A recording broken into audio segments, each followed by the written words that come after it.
என்னோட பேரு பிரவீனாங்க. நான் தர்ஷினியோட சித்தி. பாப்பா வந்துட்டு 2 நாளாவே காணோங்க. நாங்க வந்துட்டு 2 டேஸ் முன்னாடியே வந்து போலீஸ்ல இந்த மாதிரி சொல்லியிருந்தோம், பாப்பாவை காணோம் அப்படின்னு சொல்லியிருந்தோம். ஸோ அன்னைக்கு ஒரு 4 போலீஸ் வந்து வீட்டுக்கிட்ட எல்லாம் பார்த்துட்டு இருந்தாங்க. சிசிடிவி ஃபுட்டேஜ் எல்லாம் வந்து செக் பண்ணிட்டு எல்லாம் ப்ராப்பரா பண்ணிட்டு இருந்தாங்க. நெக்ஸ்ட் டே பாத்தீங்க அப்படின்னா அதெல்லாம் செக் பண்ணிட்டு ஒரு அக்யூஸ்ட் வந்துட்டு என்கொயரிக்காக வந்துட்டு கூப்பிட்டுருந்தாங்க.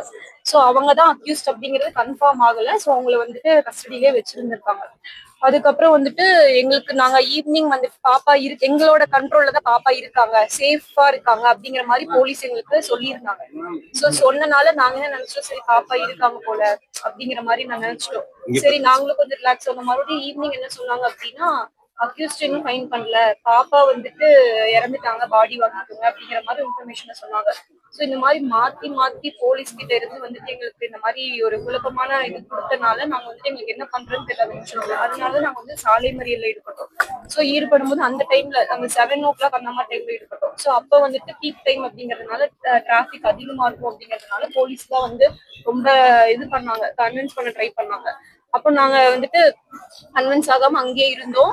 அதுக்கப்புறம் வந்துட்டு நைட் லேட் ஆயிருச்சு. லேட் ஆனதுக்கு அப்புறம் போலீஸ் எல்லாம் வந்துட்டு அப்படியே ஃப்ரீ ஆயிட்டாங்க. ஏன்னா டிராபிக் இல்லைங்க, அதனால ஃப்ரீ ஆயிட்டாங்க. நாங்க நைட் ஃபுல்லாவே அங்கதான் இருந்தோம். அதே மாதிரி மார்னிங் 5 o'clock வந்துட்டு ஐஜி மேம், டிஎஸ்பி எல்லாருமே கூப்பிட்டு ரொம்ப கன்வின்ஸ் பண்ணாங்க எங்களை. ஏன்னா வந்துட்டு அது மறுபடியும் டிராபிக் பீக் டைம் ஆயிரும் இல்லைங்க, அதனால கன்வின்ஸ் பண்ணாங்க. சரின்னு சொல்லிட்டு நாங்க எல்லாருமே வீட்டுக்கு வந்துட்டோம். ஸோ எங்க சைட்ல இருந்து கேட்கிற இன்னைக்கு நாங்க இங்க வந்ததும் வந்துட்டு கலெக்டர் வந்தாங்க, மினிஸ்டர், எம்எல்ஏ சார் எல்லாருமே இங்க இருக்காங்க. சோ உங்களுக்கு தேவையான எல்லா உதவிகளையுமே நாங்க பண்ணி தரோம், உங்களுக்கு நீதி வாங்கி தரோம் அப்படிங்கிற மாதிரி சொல்லியிருக்காங்க. நான் என்ன நினைக்கிறேன் அப்படின்னா, இவ்வளவு பெரிய விஷயம் நடந்திருக்கு, இது வந்துட்டு சிஎம் சாரோட நாலேஜ்ல இல்லாம இருக்காது. ஸோ இப்ப வரைக்கும் சிஎம் சார் ஏன் வந்துட்டு ப்ராப்பரா ஒரு இன்ஃபர்மேஷனை வந்துட்டு சொல்லாம, அபிஷியலா வந்துட்டு சொல்லாம இருக்காரு? ஒரு ஆறுதலாச்சும் எங்களுக்கு சொல்லியிருக்கணும் எங்க குடும்பத்துக்கு. ஏன்னா வந்துட்டு அது கூட இன்னும் அவர் சொல்லாம இருக்காரு அப்படிங்கிறது ரொம்ப கஷ்டமா இருக்கு. சாருக்கு எல்லாமே தெரிஞ்சிருக்கும். ஸோ ஒரு ஆறுதல் கூட எங்களுக்கு இப்ப வரைக்கும் சார் சொல்லல. நாங்க என்ன ஒரு ரெக்வஸ்ட் வைக்கிறோம்னா, பாப்பாவோட போஸ்ட்மார்டம் ரிப்போர்ட் வரக்கு வந்துட்டு 1 day ஆகும்னு சொல்லியிருக்காங்க. ஸோ அதுக்குள்ள சிஎம் சார் வந்துட்டு அபிஷியலா ஒரு அவேர்னஸ் வந்துட்டு கிரியேட் கொடுக்கணும், எல்லாத்துக்கும் கொடுக்கணும். ஸோ இந்த மாதிரி நெக்ஸ்ட் டைம் நடந்தா, இந்த டைம் எந்த குழந்தைக்கும் நடக்கக்கூடாது, நடந்தா என்ன அதுக்கு அவர் பண்ணுவார், என்ன ஆக்ஷன் எடுப்பாரு இந்த அப்படிங்கிறதையும் அவர் தெளிவா இதுல வந்துட்டு சொல்லணும். சரிங்களா? அதுக்கப்புறம் எங்களுக்கான நிவாரண நிதி வந்துட்டு கலெக்டர், மினிஸ்டர் எல்லாம் தரேன்னு சொல்லியிருக்காங்க. அது எவ்வளோ என்ன அப்படிங்கறதுல எங்களுக்கு தெரியல. ஏன்னா ரொம்ப கஷ்டப்படுற ஒரு குடும்பம் தான் நாங்களும். சோ அதனால அதுக்கான நிவாரண நிதி எவ்வளோ அப்படிங்கறத ப்ராப்பரா எங்களுக்கு சொல்லணும். ஸோ சிஎம் சார் வந்துட்டு ப்ராப்பரான ஒரு இன்ஃபர்மேஷனை வந்துட்டு அபிஷியலா அவரு சொல்லணும் தான் எதிர்பார்த்துட்டு இருக்கோம். ஒரு ஆறுதலாச்சும் எங்க குடும்பத்துக்கு வழங்கணும்னு நினைக்கிறோம். 2 பேரும் வந்துட்டு அரெஸ்ட் பண்ணிருக்காங்க.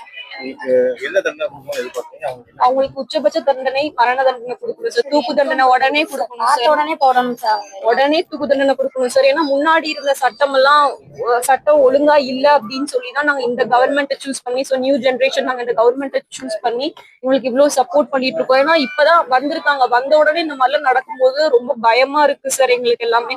சோ சிஎம் சார் வந்துட்டு ஃபர்ஸ்ட் டைம் அவர் வந்தது இந்த மாதிரி விஷயம் நடந்திருக்கு. ஸோ ஃபர்ஸ்ட் ஆக்ஷனே வந்து ரொம்ப கடுமையா எடுத்தாரு அப்படின்னா நெக்ஸ்ட் இதை பண்றதுக்கு எல்லாருமே பயப்படுவாங்க சார்.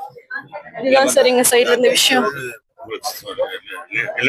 ரிலேட்டிவ்லாம் இல்ல சார், வீட்டு பக்கத்துல இருந்தவங்க சார். அதுக்கப்புறம் குடி இருந்தவங்க வேற தெருக்கு குடி மாதிரி போயிட்டாங்க சார். குடி மாதிரி போயிருந்துட்டு அதுக்கப்புறம் பாப்பா கடைக்கு போகும்போது அப்படியே பாப்பா வண்டியில அழைச்சிட்டு போய் இந்த மாதிரி எல்லாம் கொடூரமா தாக்கி கஷ்டப்படுத்தி இருக்காங்க சார்.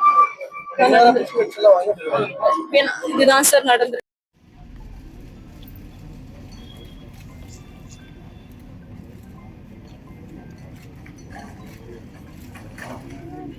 சார்